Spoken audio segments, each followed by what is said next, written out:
हमने शुरू वाले लेक्चर्स में देखा था कि हम किस तरह से जो है वो फ्रंट एंड को डिज़ाइन कर सकते हैं। अब हम थोड़ा सा अपने आप को मूव करते हैं टुवर्ड्स किस तरह से हम बैक एंड को प्रोग्राम कर सकते हैं। उसके लिए हमें थोड़ा सा कुछ चीज़ों को सीखना पड़ेगा। आज हम उन चीज़ों को डिस्कस करेंगे कि हम बैक एंड में किस तरह से प्रोग्राम कर सकते हैं और किस तरह से स्टार्ट कर सकते हैं ताकि हमें बैक एंड प्रोग्रामिंग की थोड़ी थोड़ी समझ आए। आप सब ने जो है वो सी प्लस प्लस पढ़ी हुई है। जैसे कि आपको पता है कि सी प्लस प्लस के अंदर जो है मेन फंक्शन से हम स्टार्ट करते हैं, कोई भी प्रोग्राम करते हैं तो ठीक है। तो जो कुछ भी हम कोड करते हैं तो वो मेन के अंदर लिखते हैं। और इसी तरह एंड्रॉयड सिस्टम को इनिशिएट करने के लिए, उसका प्रोग्राम शुरू करने के लिए हम जो है एक्टिविटी स्टार्ट करते हैं। लेकिन उस एक्टिविटी को स्टार्ट करने के लिए हम यूज़ करते हैं on create call back method. एक मेथड होता है ऑन क्रिएट के नाम से, उसको हम जो है वो कॉल करते हैं ताकि एक्टिविटी को स्टार्ट किया जाए एंड्रॉयड की। और इसी तरह और मेथड्स हैं, आज हम उनको थोड़ा सा डिस्कस करते हैं और उनका क्या सीक्वेंस होता है वो देखते हैं। ये एक जो है फ्लो चार्ट आपके साथ शेयर किया गया जिसमें बताया गया है कि जब कोई भी एक्टिविटी स्टार्ट होती है, एक्टिविटी से क्या मुराद है कि जब आप कोई भी प्रोग्राम स्टार्ट करते हैं, अपनी कोई भी एप्लीकेशन स्टार्ट करते हैं, तो आप एंड्रॉयड प्रोग्राम, एंड्रॉयड सॉफ्टवेयर के अंदर या एंड्रॉयड ऑपरेटिंग सिस्टम के अंदर उस एक एक्टिविटी को क्या करते हैं, लॉन्च करते हैं। ठीक है। उस एक्टिविटी लॉन्च करने से कौन कौन से मेथड्स को आप कॉल करते हैं, ये फ्लो चार्ट उसके बारे में थोड़ा सा एक्सप्लेन कर रहा है। ठीक है। हम क्या करते हैं, इसको कहते हैं जी activity life cycle diagram in Android to open any program. ये किसी भी प्रोग्राम के लिए जो है ना उसका एक लाइफ डायग्राम हो सकती है। तो सबसे पहले क्या आता है, ऑन क्रिएट। ठीक है। एक्टिविटी लॉन्च जब होती है उससे उसके बाद जो मेथड कॉल होता है ना वो ऑन क्रिएट का होता है। ये आप सबने याद रखना है। ठीक है। यानी कि जब भी आप अपने इंशाल्लाह एट द एंड जो है ना हम थोड़ा सा इसके बारे में सभी मेथड्स के बारे में तो नहीं, लेकिन टर्न बाय टर्न हम इनको डिस्कस करते जाएंगे, इनको यूज़ भी करते जाएंगे जहाँ जहाँ भी इनकी ज़रूरत पड़ेगी। लेकिन आपने इनको अपने जहन में रखना है, ये एक एक्टिविटी से रिलेटेड होते हैं। लेट्स सपोज जब आप अपनी एप्लीकेशन को रन करते हैं, चाहे वो सिर्फ हेलो वर्ल्ड ही लिखा हुआ है, उस हेलो वर्ल्ड एप्लीकेशन के साथ भी ये सारे मेथड्स आप कॉल कर सकते हैं, लेकिन डिपेंड करता है कि उसकी ज़रूरत कब पड़ती है आपको। ठीक है।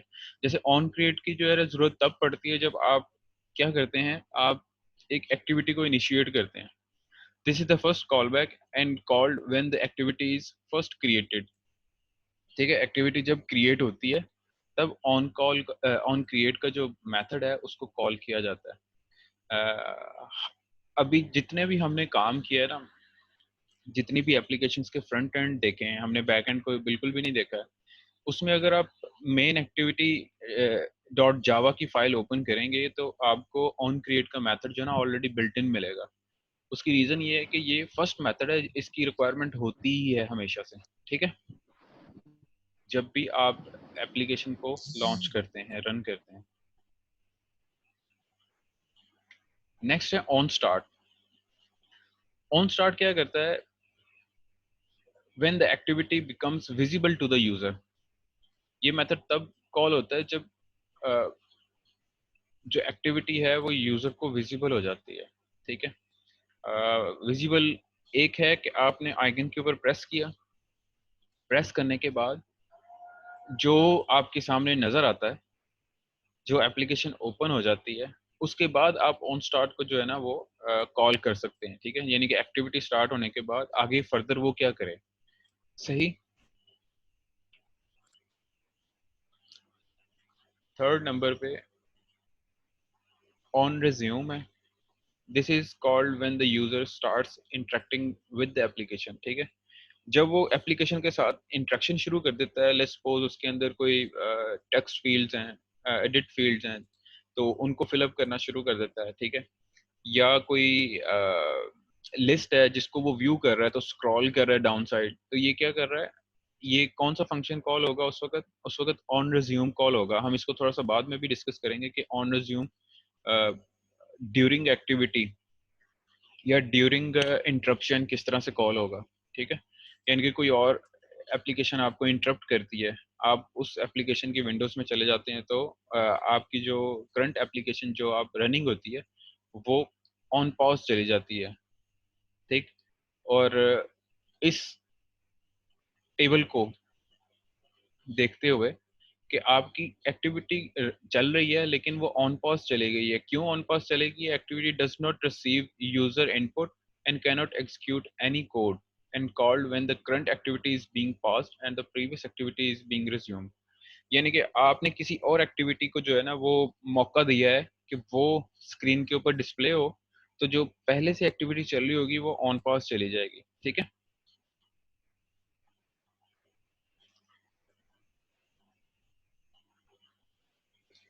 नेक्स्ट है ऑन स्टॉप।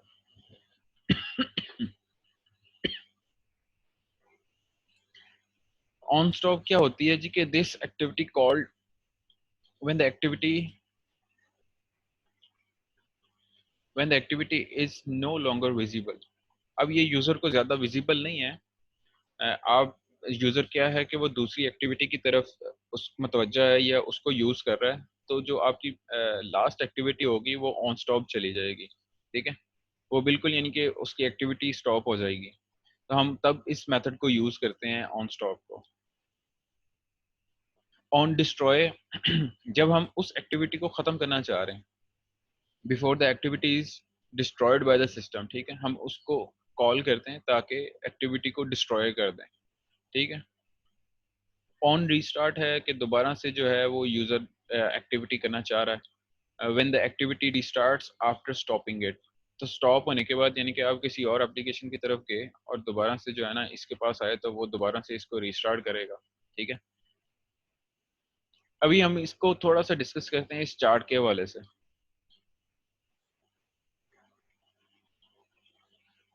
आप देखें इस चार्ट में सबसे पहले ऑन क्रिएट है, हमने सबको अलग अलग से थोड़ा थोड़ा सा डिस्कस किया है, ठीक है। ऑन क्रिएट कब होता है? जब आप एक्टिविटी के ऊपर जो है एक एक्टिविटी एक एप्लीकेशन को ओपन करते हैं तो ऑन क्रिएट का मेथड कॉल होता है, ठीक है। ऑन स्टार्ट जब आप एक्टिविटी आपके पास जो है वो विजिबल हो जाती है, ठीक है। और ऑन रिज्यूम इसको डिस्कस करते हैं। ऑन रिज्यूम क्या होती है? ये भी तभी यूज होती है जब आप एक्टिविटी के साथ जो है ना इंटरेक्शन शुरू कर देते हैं, ठीक है। और एक्टिविटी चल रही है तो ऑन पास कब जाती है? जब कोई और जो है वो एक्टिविटी आपको इंटरप्ट करती है। और जब आप उस एक्टिविटी की तरफ जो है इंटरप्ट करने के बाद आपको अगर दोबारा से उसी लास्ट एक्टिविटी के पास आना है तो आप ऑन रिज्यूम पे चले जाते हैं। ये ऐसे ही है जैसे आपको पॉपअप आया और आप उसको पढ़ रहे होते हो या क्लिक करके होते हो या फिर ऐसे कर रहे होते हो कि आप जो है स्क्रॉल कर रहे होते हो ऊपर से मेन्यू को डाउन साइड, ठीक है। तो ये क्या कर रहे हैं आप अपनी एक्टिविटी को थोड़ा सा पॉज करें और दूसरी किसी एक्टिविटी की तरफ मुतवज्जा होते हैं तो ऑन पॉज का यूज होता है, ठीक है। उसके बाद जब आप एक्टिविटी दूसरी पे जो है अपने आप को शिफ्ट करते हैं, किसी और एक्टिविटी को जो है वो एक्टिव करते हैं, तो ऑन स्टॉप का जो फंक्शन है वो कॉल होता है, ठीक है। और इसके बाद अगर दोबारा से आप अपनी एक्टिविटी के पास जाना चाहते हैं तो आप ऑन रीस्टार्ट यूज करते हैं और जो कि उसके बाद ऑन स्टार्ट कॉल करता है और ये सर्कल पूरा होता है इस तरह से, ठीक है। और अगर आप उस एक्टिविटी को बाय चांस या आपकी मेमोरी की वजह से वो बंद कर देती है तो आपका प्रोसेस किल हो जाता है और उसको दोबारा से ऑन क्रिएट के पास जाना पड़ता है। अगर आप उसको डिस्ट्रॉय नहीं करते हो, ऑन स्टॉप के बाद दोबारा से उसको ऑन क्रिएट पे जाना होता है उसको, ठीक है। जब वो मेमोरी की वजह से या किसी और वजह से जो है आपकी एप्लीकेशन क्या करती है, क्लोज हो जाती है। और एट द एंड डिस्ट्रॉय कब होती है? जब आपकी एंड्रॉयड ऑपरेटिंग सिस्टम उसको कंप्लीटली क्लोज कर देता है, ठीक है। तो हम ऑन डिस्ट्रॉय का जो है वो मेथड कॉल करते हैं। ये बेसिकली एक्टिविटी लेआउट है। एक्टिविटी ये सारी एक्टिविटीज हैं बेसिकली जो आप डिफरेंट मौकों के ऊपर कॉल करते हैं, मेथड्स को कॉल करते हैं और अपनी एप्लीकेशन का जो फ्लो है उसको मेंटेन रखते हैं।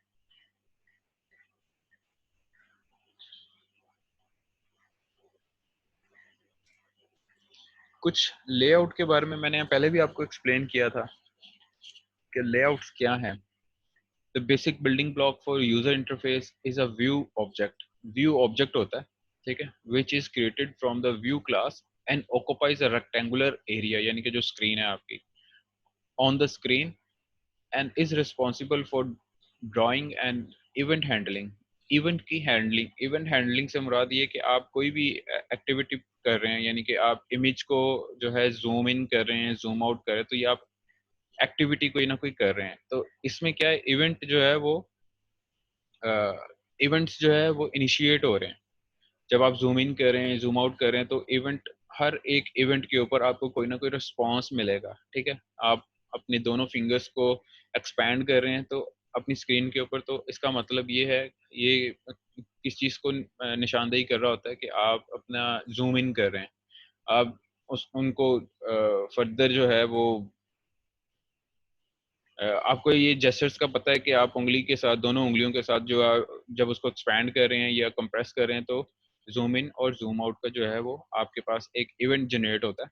उसको बाद में हैंडल किया जाता है, जिसकी रिस्पॉन्ड पे आपका जो, आपकी तस्वीर है जो आपको विजिबल हो रही है, वो जूम इन और जूम आउट होती है, ठीक है। फ्लो डायग्राम के अंदर थोड़ा सा ये एक्सप्लेन किया गया है कि लीनियर लेआउट एक पूरी एक स्क्रीन है, ठीक है। उसके अंदर आप जो है एक फर्दर लेआउट को भी प्लेस कर सकते हैं और दूसरे व्यूज को भी आप प्लेस कर सकते हैं, ठीक है। अब आपने एक हिस्से में रिलेटिव लेआउट को प्लेस कर दिया और बाकी दो हिस्सों में आपने सिंपल कंपोनेंट्स को प्लेस कर दिया। अब रिलेटिव के अंदर फर्दर व्यूज को आप प्लेस कर सकते हैं, यानी कि आपने टेक्स्ट बॉक्स, एडिट टेक्स्ट यहाँ पे रख दिया, यहाँ पे आपने बटन रख दिया, और रिलेटिव के अंदर भी आपने इसी तरह एडिट टेक्स्ट, बटन बटन रख दिया। तो आप जो एक व्यू है आपका, उसको आप डिवाइड कर सकते हैं फर्दर। ये हमने पहले भी एक्सप्लेन किया था कि आप एक लेआउट के अंदर दूसरे लेआउट को भी यूज कर सकते हैं, ठीक है।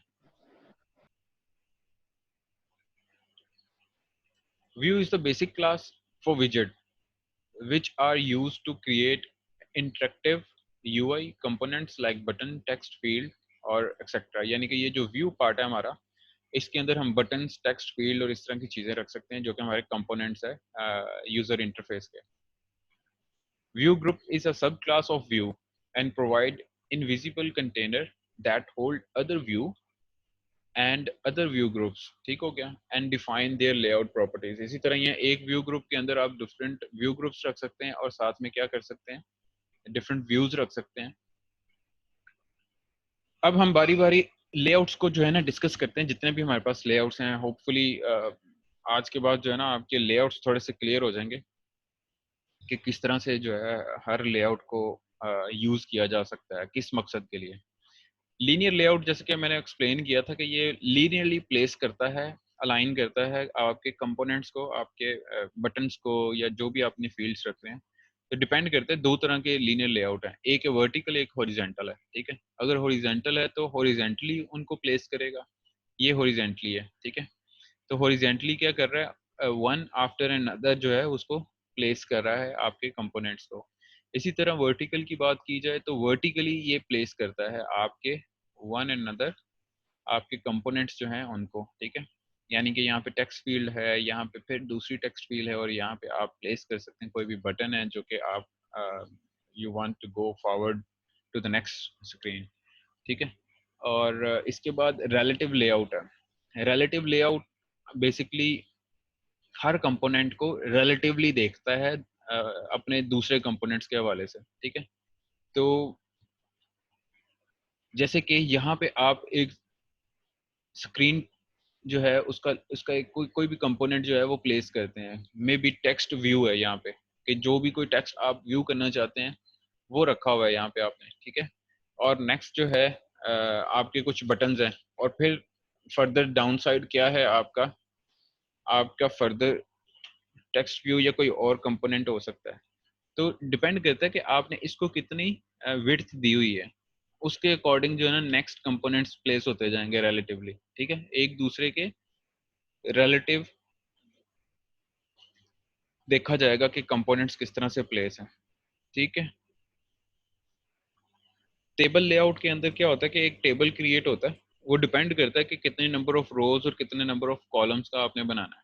और ज़रूरी नहीं है कि सारे रोज जो हैं वो एक एक ही तरह के कॉलम्स का साइज रखते हो। तो आप इसमें जब टेबल लेआउट बनाते हैं तो हर एक रो को अलहदा से डील करते हैं कि ए फर्स्ट रो को क्रिएट करते हैं, उस फर्स्ट रो को फिर कॉलम्स को डिवाइड करते हैं और उसमें फिर कंपोनेंट्स को प्लेस करते हैं, ठीक है। तो जिस तरह से इस लेआउट के अंदर बताया गया है कि फर्स्ट रो जो है वो एक ही है, उसमें कोई कॉलम नहीं है, एक ही कॉलम है। तो आप कोई भी इस तरह का कंपोनेंट जहां आपको ज़रूरत है कि जैसे आपका मेन्यू बार है, तो आपका या टॉप बार है, वहाँ पे क्या होता है कि सिंपली आप एक ही जो है ना कॉलम यूज़ कर रहे होते हैं। और समटाइम्स ये भी होता है कि आप उसी एक रो को डिवाइड कर रहे होते हैं फॉर 3 और 4 कॉलम्स। क्यों? आपने वहाँ पे बटन्स प्लेस करने होते हैं, ठीक है। इसी तरह आपकी नीड के अकॉर्डिंग उसको आप हर रो को डिवाइड कर सकते हैं इन टर्म्स ऑफ कॉलम्स, ठीक हो गया। और वैसे ही आप इन कंपोनेंट्स को जो टेक्स्ट बटन और इस तरह के हैं उनको प्लेस कर सकते हैं। एब्सोल्यूट लेआउट में आप क्या करते हैं कि चीज़ों को एब्सोल्यूटली प्लेस करते हैं फॉर अपनी क्या कहते हैं उसको, डिज़ाइन के हवाले से, कि वो हर कंपोनेंट किस लोकेशन के ऊपर प्लेस होगा और कितनी विड्थ और हाइट का होगा, ठीक है। जैसे कि इस डायग्राम के अंदर डिफरेंट 3 लोकेशंस के ऊपर जो है वो एब्सोल्युटली जो उनको प्लेस किया गया है, ठीक है। जब आपको इस तरह का डिज़ाइन हो आपका कि आपने उनको एब्सोल्यूट प्लेसिंग करनी है उनकी, तो आप एब्सोल्यूट लेआउट की जो है ना वो यूज़ करते हैं लेआउट को, ठीक है। जब आपने उनके एग्जैक्ट लोकेशन पे रखना हो कि हमें इसी लोकेशन पे जाइए। ये डिफरेंट आपके जो एप्लीकेशंस हैं उसमें ज़रूरत हो सकती है इसकी। जैसे गेम्स हैं, तो गेम्स में एक स्पेसिफिक लोकेशन होती है हर एक चीज़ की, तो आप वहीं से खेल रहे होते हैं। फ्रेम लेआउट क्या होता है? फ्रेम लेआउट में क्या होता है जी, कि ये तब इस्तेमाल होता है जब आपने एक ही कंपोनेंट को विजिबल करना हो पूरी स्क्रीन के ऊपर, ठीक है। Is a placeholder on screen that you can use to display a single view, यानी कि कोई इमेज हो सकती है, ठीक है, उसका एक पूरा व्यू आ सकता है, तो आप उसके लिए जो है ना फ्रेम लेआउट यूज करते हैं।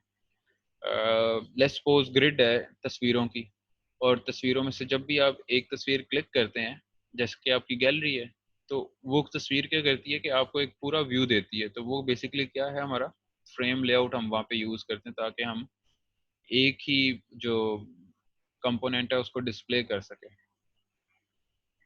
लिस्ट व्यू है हमारे पास। लिस्ट व्यू बड़ी अच्छी एग्जांपल इसकी आपकी, अगर आप अपने एंड्रॉयड फ़ोन के ऊपर सेटिंग्स को क्लिक करें तो जो भी कंपोनेंट्स आपको प्लेस नज़र आते हैं वो सारे लिस्ट व्यू के अंदर हैं। या कोई भी आपका मेन्यू है वो लिस्ट व्यू की अंदर प्लेस हुआ होता है, ठीक है। ये एक लिस्ट आपको जो है ना प्रोवाइड करते हैं जो कि स्क्रॉल हो सकती है।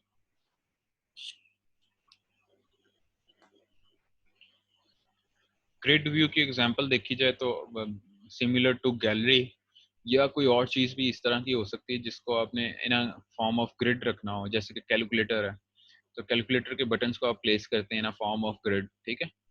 तो आप अपने जितने भी एंड्रॉयड फ़ोन यूज़र्स हैं, आप अपने कैलकुलेटर को यूज़ करके देखें तो वो भी एक ग्रिड की फॉर्म में सारे बटन्स को प्लेस किया हुआ है। 2 डायमेंशनल में होती है, जैसे बिल्कुल ऐसे ही जैसे आपकी एक्सेल शीट जो है वो 2 डायमेंशनल है, ठीक है। उसमें रोज़ हैं एंड कॉलम्स हैं, तो उसके अकॉर्डिंग जो है ना आप उसको यूज़ कर लेते हैं अपनी रिक्वायरमेंट के मुताबिक।